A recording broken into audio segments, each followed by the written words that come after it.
gostaria de gastar alguns momentos com vocês falando a respeito dos métodos de datação. Um dos problemas que nós temos com a metodologia de datação é que muitas pessoas não entendem muito bem como que ela funciona. E eu estou dizendo isso não somente dentro da área assim, das pessoas que não estão relacionadas com a ciência, mas com aqueles que trabalham até mesmo com a ciência. Eu digo às pessoas, essa é uma área que eu fico muito à vontade para tratar, de métodos de datação, porque os biólogos falam muito de idades, os paleontólogos também, mas o pessoal que faz a datação são os físicos. Então essa é a minha praia. Então eu me sinto bem à vontade de chegar e falar, olha, os métodos têm esse problema, ou assim ele funciona, ali ele não funciona. Porque quando nós chegamos com essa parte no trabalho da datação, é importante entendermos o que está envolvido em tudo isso. Então vamos lá. Afinal de contas, esses bilhões de anos ou centenas de milhões de anos que nós ouvimos, eles são reais ou não? Porque a maneira como nós somos informados é como se essas idades fossem idades reais. E nós vamos trabalhar um pouco mostrando quais são os problemas da diferença entre uma idade absoluta e uma idade real. Seria muito bom se ao encontrarmos uma rocha, um fóssil por aí, ele viesse com uma etiqueta. Pensou que legal? Esse fóssil tem... Mas infelizmente não é assim que a coisa acontece. Quando nós encontramos uma rocha, encontramos um fóssil, geralmente a primeira pergunta que é feita é: qual seria a idade desse fóssil, dessa rocha, ou seja lá qual for a amostra daquilo que nós temos em mãos. Dentro dessa questão de datação, deixe-me falar um pouquinho de terminologia, só por questão de familiarização. Tá? Quando você lê um artigo falando de datação, geralmente um desses termos aqui aparece, se não aparece diretamente, aparece de forma implícita. A palavra geocronologia, essa é uma área da ciência que procura determinar a idade de uma determinada rocha, ou de um fóssil, um sedimento, alguma coisa assim. Ou seja, essa é a área realmente da datação. Então, geocronologia. Existe uma outra área que é chamada de bioestratigrafia. Na bioestratigrafia, o que se procura fazer é ver que tipo de forma de vida aparece fossilizada num determinado tipo de rocha. Procura-se fazer esse tipo de relacionamento. Esse tipo de fóssil, por exemplo, fósseis de peixes aparecem nesse tipo de rocha. Fósseis de anfíbios aparecem já nesse outro tipo, e assim por diante. Então essa é a área da bioestratigrafia. E existe uma outra área que é a cronoestratigrafia, e essa área está relacionada com a ideia do desenvolvimento, ou seja, a ideia de um planeta, ou de uma lua, ou de um corpo celeste, a história toda. Então essa cronoestratigrafia procura determinar a história desse planeta ou desse corpo celeste, ou seja lá o que for. Que tipo de história? A história geológica. Por exemplo, o robozinho, o Curiosity, que está lá em Marte, ele fez um furo numa rocha, isso foi feito semana passada, ele pegou esse material, agora colocou dentro de um tipo de uma pazinha que ele possui, ele irá colocar esse material dentro de um sistema que é para fazer alguns testes dentro dele, para a gente ter uma ideia dessa rocha, que tipo de material que ela possui, e até mesmo tentar descobrir a idade dessa rocha. Foi uma rocha muito parecida com as demais rochas que estão ali. Então, se conseguirmos determinar a idade dessa rocha, você conseguiria determinar a idade daquela região praticamente. Então, esse é o trabalho que é feito na cronoestratigrafia. Quando nós trabalhamos com a questão de datação, existem algumas unidades que são utilizadas para determinar tempo. Às vezes você pega e diz assim, você vê no artigo, digamos assim, esse sarcófago tem 4,5 KAs. O que significa esse KAs aí? O KA são milhares de anos. Então, quando você tem KA, MA ou GA, isso são quantidades de anos. 1 KA, 1000 anos. 1 MA, 1 milhão de anos. 1 GA, 1 bilhão de anos. 2 GAs, 2 bilhões de anos. 3 MAs, 3 milhões de anos, assim por diante. Existem algumas variações quando nós tratamos, principalmente com datação de carbono 14, utilizando assim, objetos que foram usados no passado. Você quer pegar o trono de um rei lá, você quer saber quando que esse trono foi construído, um trono de madeira. Então nós pegamos um pedacinho da madeira, nós fazemos uma datação, só que em vez de usar o KA, MA, coisas desse jeito, nós usamos o MYA ou o BP. O MYA são milhões de anos atrás. No caso de um trono de um rei, não teria milhões de anos, a gente usa o BP, que é o Before Present, antes do presente, e o presente é 1850. Então essa é mais ou menos um pouquinho da datação, das nomenclaturas. Mas tem algo que eu queria que você lembrasse. Se você não lembrar de nada disso que eu disse agora, não tem problema. Você volta, vai lá no Google, você acha essa informação. Mas tem uma informação que é muito importante, que é o que nós chamamos de idade absoluta. Quando você lê uma publicação científica ou você vê alguém tratando dessa questão de datação, normalmente eles dizem o seguinte: a idade absoluta dessa rocha ou a idade absoluta desse fóssil, as pessoas automaticamente pensam que idade absoluta é sinônimo de idade real, e não é. Idade absoluta tem um outro significado. Idade absoluta, para que ela seja idade real, nós teríamos que ter o seguinte: todas as pressuposições que estão relacionadas com o método de datação teriam que estar corretas, todos os graus de incerteza relacionados com o método teriam que praticamente ser zerados. Se tudo isso acontecer, existe uma possibilidade que a data oferecida por aquele método, que nós chamamos de data absoluta, seja igual à data real. Então, muito do material que é passado para a gente, literalmente é passado de uma forma que as pessoas acham que a datação, por ser absoluta, ela seria real. E essa é uma confusão muito comum nos dias de hoje. Quando nós tratamos dos métodos de datação, existem técnicas diferentes. Existem dois métodos principais. Um deles é o que nós chamamos de métodos incrementais, você mede o aumento ou a diminuição de alguma coisa. Existem outros métodos, são os radiométricos. Esse daí nós trabalhamos com elementos químicos que são encontrados nas rochas, nos fósseis, que são elementos químicos radioativos. Ou seja, à medida que o tempo vai passando, eles também vão se desintegrando. Então você mede essas proporções. Então esses são os principais métodos. Dentro dos métodos incrementais, eu vou citar apenas alguns em termos de conhecimento. Talvez um dos mais conhecidos é o da dendrocronologia. Dendrocronologia é um estudo que é feito para avaliar a idade de certas plantas, árvores mais especificamente. Você pega o quê? Você tem uma árvore, uma floresta, você quer ter uma noção da idade da floresta, você pega uma árvore e procura contar os anéis que existem dentro dessa árvore. Por quê? Porque esses anéis que são formados dentro da árvore, como vocês estão vendo aqui nesse tronco, aqui você tem um anel claro, um anel escuro, um claro e um escuro. Você percebe que as espessuras dos claros e dos escuros são diferentes. O anel claro se forma durante, geralmente, a primavera. O anel escuro durante o verão.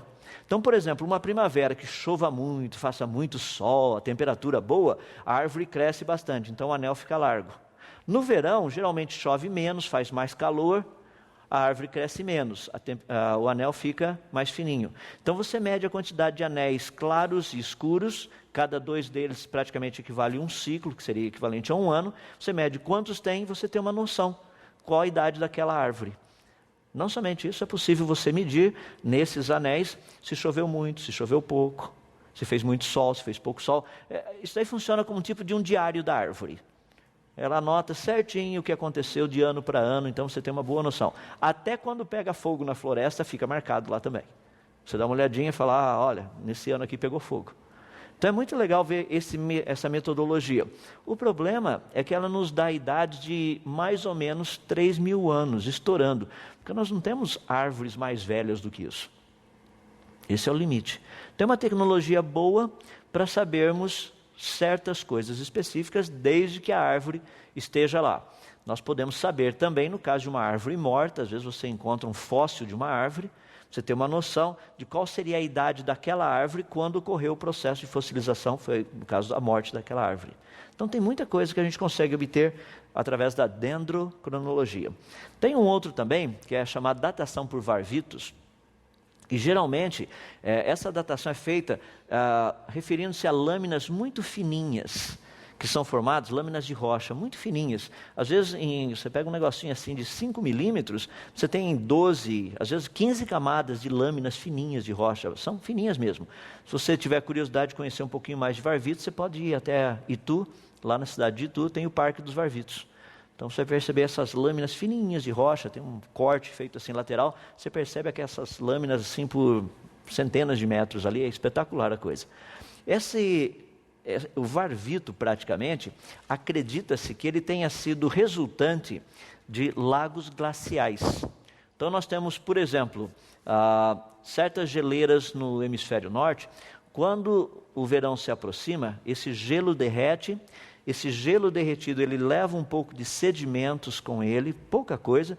Isso daí é transportado para alguns lagos glaciais. Geralmente a quantidade de água que entra é muito pequena, não tem nem vazão. Então a coisa fica ali dentro só. Com o tempo, esses sedimentos vão descendo, então de ano para ano forma como se fosse uma lâmina fininha, de uma laminha especial lá no fundo do lago, e com o tempo ela vai solidificando. Essa ideia de varvitos é muito comum e tem sido muito utilizada como uma possível evidência das eras glaciais. Então você chega, por exemplo, Itu tem varvitos. Se tem varvito, é porque um dia, nessa região aqui, já houve algum tipo de glaciação. O problema é que nós temos lagos no planeta Terra que não tem glaciação nenhuma, que o efeito da micromaré, devido ao movimento da Lua, produz exatamente esse negócio lá no fundo. Então, não comprem essa ideia de que, olha, o planeta Terra já experimentou uma glaciação. Nós já tivemos períodos de glaciação, mas nunca que o planeta todo tenha se tornado literalmente uma bola de gelo. Tanto é que até brinco com o pessoal, a única coisa que eu realmente acredito desse negócio chamado de Era do Gelo é o esquilinho. Ele é espetacular, consegue até repartir os continentes. Está no 4. Quando nós trabalhamos, portanto, com essa questão específica dos varvitos, então nós medimos essas quantidades, essas pequenas lâminas, geralmente uma lâmina por ano, daí você tem uma noção de quanto tempo teria demorado para formar tudo aquilo. Então é um método de datação. Deixa eu dar apenas mais um método dos incrementais, que é o que nós tratamos do magnetismo terrestre. Isso aqui é bem interessante, porque a Terra possui um campo magnético. Aqueles que ainda usam bússola quando estão perdidos por aí, não o GPS, mas a bússola, você percebe que a agulha da bússola sempre aponta para o norte. Por quê? O campo magnético da Terra. Os pássaros migratórios, pombas e outros tantos por aí, inclusive algumas borboletas, também utilizam justamente o campo magnético da Terra para orientação, para saber para que lado que eles estão indo. Então a Terra possui esse campo magnético espetacular, só que esse campo magnético ele não é fixo, ele oscila em relação ao eixo de rotação da Terra. Então nós sabemos o quanto ele oscila por ano, ou por década, ou por século. O fascinante é que quando, por exemplo, vamos imaginar uma tribo de índios lá na Amazônia. Esses índios vão fazer algumas cerâmicas para utensílios deles próprios. Então eles fazem alguns utensílios, algumas peças de cerâmica. O fascinante é que quando eles pegam a argila e fazem a cerâmica, ou seja, essa argila agora cozida, entre aspas, ela vai guardar na sua estrutura o alinhamento do campo magnético. Então, quando você faz uma pesquisa por aí, você encontra uns restinhos, sei lá, de umas cerâmicas de um povo que viveu sei lá eu quanto tempo atrás, para a gente ter uma noção de quanto tempo atrás a cerâmica teria sido feita, você mede, você procura ver onde a cerâmica estava, onde ela foi produzida, mede o alinhamento do campo magnético, compara com o alinhamento do campo magnético hoje, daí você ter uma ideia de quanto tempo demorou para o campo magnético sair daquilo que ficou guardado na cerâmica até hoje. Então nós temos uma noção de quanto tempo atrás aquela cerâmica teria sido feita. Isso daí é o que nós chamamos de arqueomagnetismo. Então existem vários métodos de datação que trabalham com essa parte incremental. Nós temos métodos que trabalham, só eu mencionar rapidamente, tem ressonância de spin eletrônico, nós temos a termoluminescência, aminoácidos, que é muito utilizado pela polícia para saber quando alguém foi assassinado ou há quanto tempo aquela pessoa morreu, coisas desse jeito. Então todos esses métodos são métodos incrementais, eles nos dão assim algumas idades, mas idades muito recentes. Os métodos que dão essas grandes idades que nós temos visto por aí são os métodos radiométricos, que é uma outra metodologia utilizada.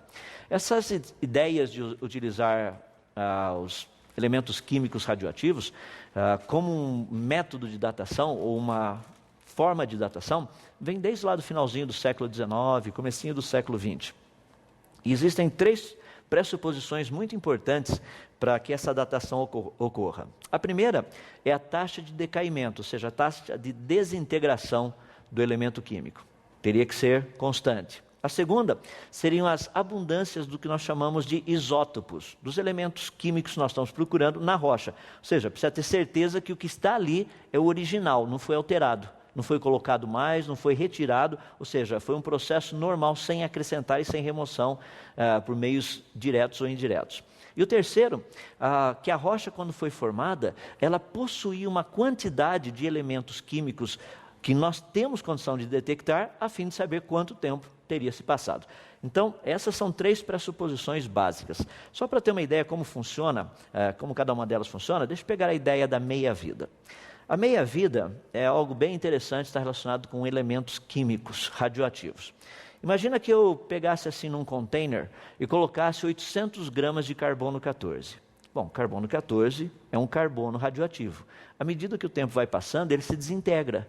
Então, a quantidade de carbono 14 dentro do meu container vai diminuir à medida que o tempo passa. Então, o que é feito? Como saber quando chegaria a metade da quantidade original? Nós fazemos testes em laboratórios para avaliar essa taxa de desintegração. Essa taxa de desintegração é conhecida como meia-vida. No caso do carbono 14, 5.730 anos é a faixa mais ou menos. Ou seja, se eu colocar 800 gramas de carbono 14 agora dentro de um container, daqui 5.730 anos eu teria apenas 400 gramas.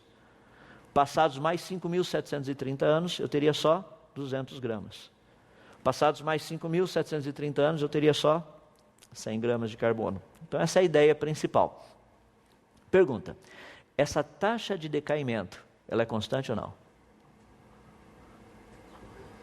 Essa é uma pergunta interessante, e o que nós temos descoberto é que algumas coisas que acontecem lá no Sol afetam as taxas de decaimento dos elementos químicos aqui no nosso planeta.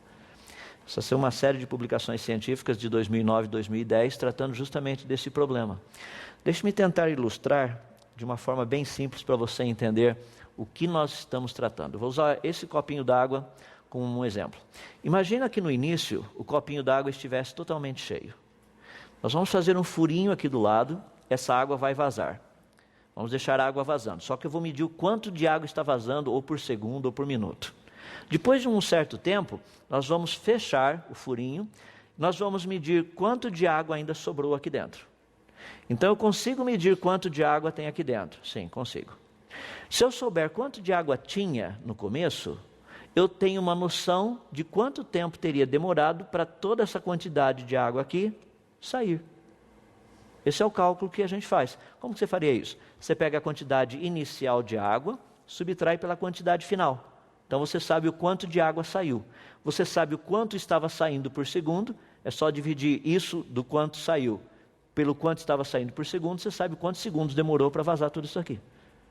Nos métodos de datação, o que nós medimos? O quanto que está lá dentro, medimos o quanto que está saindo, e daí a gente só tem um problema, nós só precisaríamos saber quanto tinha antes. Então, se nós soubermos quanto tinha antes, e se a quantidade que vaza é constante, daí dá para descobrir, sabermos exatamente há quanto tempo atrás aquele fóssil, aquela rocha teria sido formado. Primeiro, 2 probleminhas são os problemas sérios, é o que eu vou tratar agora.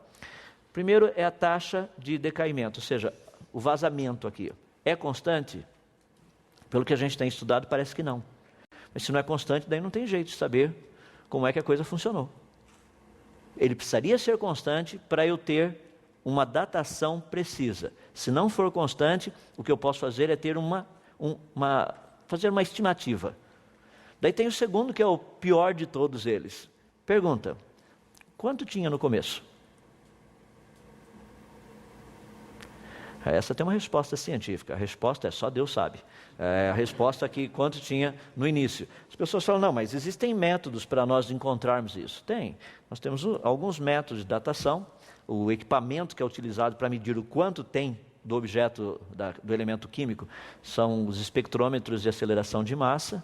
É possível medir com um certo grau de precisão o quanto do elemento químico ainda sobrou naquela amostra. Sim, é verdade. Em outras palavras, é possível medir certinho o quanto ainda está aqui dentro. Os dois problemas é o quanto estava vazando e o quanto tinha no início. O quanto tinha no início tem alguns métodos, por exemplo, o método isócron, que é um método muito conhecido e utilizado, nos dá uma ideia, mas isso não significa que a ideia está correta. Então, todos os métodos de datação, o maior problema que nós temos é saber a quantidade inicial. Deixa eu dar um exemplo bem prático para você até fazer umas continhas aí. Vamos supor que o meu copinho, esse meu copinho aqui, é um copinho de 200 ml. Vamos assumir que ele estava cheio no início. A hora que eu meço aqui, eu tenho só 50 ml. Tá? E eu sei que vazam 50 ml por minuto. Ou seja, bem devagarzinho. Pergunta, quanto tempo demorou para esvaziar até aqui? Bom, se eu tinha 200, agora eu só tenho 50, é porque 150 desapareceram.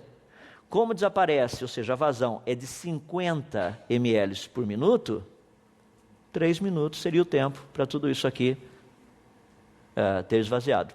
Legal. Pegar um outro copinho, tem uma quantidade ali, 50 ml. Pergunto para vocês, quanto tempo demorou para chegar nos 50 ml? Resposta? Falar, mas quanto de água tinha no começo? Essa é a pergunta. Quanto de água tinha no começo?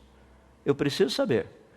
Se eu não souber quanto de água tinha no começo, e se eu não souber a vazão, eu não sei quanto tempo ter demorado para vazar tudo isso aqui. Os métodos de datação têm exatamente esse mesmo problema. Então nós precisaríamos saber com precisão quanto do elemento químico tinha lá no começo, quando a rocha ou o fóssil foi formado, e depois estudar, ver se a vazão, ou seja, a desintegração, durante todo o período de existência da rocha e do fóssil foi constante. Esses são os problemas principais. Agora, quando nós tratamos dos métodos, deixe-me dar algumas ideias de alguns métodos de datação. Não vou tratar de cada um deles aí, porque senão nós vamos ficar até amanhã cedo tratando, só para ter uma introdução. Aí estão os principais, os que são mais conhecidos, os mais utilizados: samário, neodímio, esses são elementos químicos, rênio, ósmio, rubídio, estrôncio, potássio, argônio, lutécio, hafnio, tório, chumbo, urânio, chumbo de novo, porque tem dois tipos de urânio, tem o 235 e o 238. Então, todos esses métodos são utilizados para datar rochas. Agora, tem algumas coisas bem interessantes aí, como a coisa funciona, o raciocínio, só para você entender. Imagina que uma rocha, no seu início, ela tivesse uma quantidade muito pequenininha de chumbo, uma quantidade grandona de urânio. À medida que o tempo vai passando, a quantidade de urânio vai diminuindo e a quantidade de chumbo vai aumentando. Então, um cálculo rápido, básico, sem levar muitos fatores em consideração, seria o seguinte: se você tivesse essa proporção de urânio e chumbo numa rocha, essa rocha, teoricamente, teria 100 milhões de anos de idade. Perceba que a quantidade de urânio agora diminuiu um pouquinho mais, urânio é isso aqui do meio, chumbo é o do lado esquerdo. A quantidade de urânio diminuiu um pouquinho mais, a quantidade de chumbo aumentou um pouquinho mais. Eu sei que se você somar os dois, não vai bater, não daria os 100%, digamos assim. Por quê? Porque o urânio se desintegra em outros elementos também, não só o chumbo. Então tem outras coisas que são feitas no meio do caminho. Então, se você tiver essa proporção aproximadamente de urânio e chumbo, essa rocha deveria ter aproximadamente 1 bilhão de anos. Se já a rocha tivesse essa proporção, ela deveria ter cerca de 2 bilhões de anos, e se ela tivesse essa outra proporção, ela teria cerca de 3 bilhões de anos. Daí nós podemos fazer algo que é muito legal, que é o seguinte: como nós temos vários métodos de datação, nós poderíamos pegar uma mesma rocha e usar métodos diferentes para datá-la, para a gente saber como é que esse negócio funciona, se os métodos são bons ou não. Isso foi feito. Olha que interessante. Pegaram uma rocha, tá? Uma rocha basáltica, dessa meseta Uinkaret, fica lá no Grand Canyon. É muito interessante, é um derramamento, assim, uma lava vulcânica muito grande. Você consegue ver as camadas aqui do Grand Canyon e a lava por cima do negócio. Espetacular a coisa. Então pegaram um pouco de lava de vulcão para fazer a datação. Olha lá. Lembra que a lava está em cima das camadas, tá? Então ela teria que ser mais jovem do que o Grand Canyon. Vamos parar e pensar um pouquinho. Usando o método urânio-chumbo, a idade dessa rocha deu 2 bilhões e 600 milhões de anos. Usando o método rubídio-estrôncio, lembra que nós estamos datando a mesma rocha. A idade flutuou mais ou menos de 1 bilhão 270 milhões de anos a 1 bilhão 390 milhões de anos. Datando a mesma rocha com outro método chamado potássio-argônio, a rocha deu de 10 mil a 117 milhões de anos. Pergunta, qual a idade da rocha? A resposta é simples, qualquer coisa entre 10 mil até 2 bilhões e 600 milhões de anos, você está correto. Aí você chega e fala assim, não, mas isso não é possível, você não vai me dizer que essa rocha tem 10 mil anos. O método diz que é possível ter 10 mil anos. Não, mas né, uma rocha não teria 10 mil anos. Mas por que a rocha não teria 10 mil anos? Não, porque toda rocha é muito antiga. Mas como é que você sabe que a rocha é antiga? Nós não estamos usando os métodos? Uma das possibilidades desse método é dar uma rocha extremamente jovem. Deixa eu usar um exemplo muito interessante também. Rochas vulcânicas datadas lá no Havaí do vulcão Kilauea. O vulcão Kilauea é bem conhecido, ele tem sempre as suas pequenas erupções, então sempre tem lava nova sendo formada. Então o que eles fizeram? Eles pegaram lava que estava praticamente na ilha, já tinha escoado dentro do oceano, e começaram vindo de baixo para cima. Tá? Então olha que interessante, lava que estava a mais ou menos 550 metros de profundidade, deu uma idade de aproximadamente 220 mil anos. Lava que estava a mais ou menos 1.400 metros de profundidade, deu cerca de 6 milhões e 300 mil anos. Lava que estava a 2.590 metros de profundidade, deu 42, quase 43 milhões de anos. Negócio surpreendente, lava que estava a 3.420 metros de profundidade era mais jovem, ou seja, 14 milhões de anos. Lava que estava a 4.680 metros de profundidade, por incrível que pareça, deu 30 milhões de anos, voltou a ficar velha. E lava que estava a 5.000 metros de profundidade, ficou nova de novo, deu quase 20 milhões de anos. Você fala, rapaz, está meio confuso. Essas idades não têm valor nenhum. Por quê? Porque o vulcão Kilauea, nós sabemos que ele tem menos de 1.000 anos, isso é registro histórico. Ou seja, o que você faz com todas essas idades? É justamente o que você está pensando, ou seja, não tem uma função. Você pode pegar esse negócio, fazer o que você quiser. A ideia, eu não estou querendo jogar fora toda a metodologia de datação. O que eu estou dizendo é que existem problemas consideráveis quando nós tratamos com longas datas produzidas pelos métodos de datação.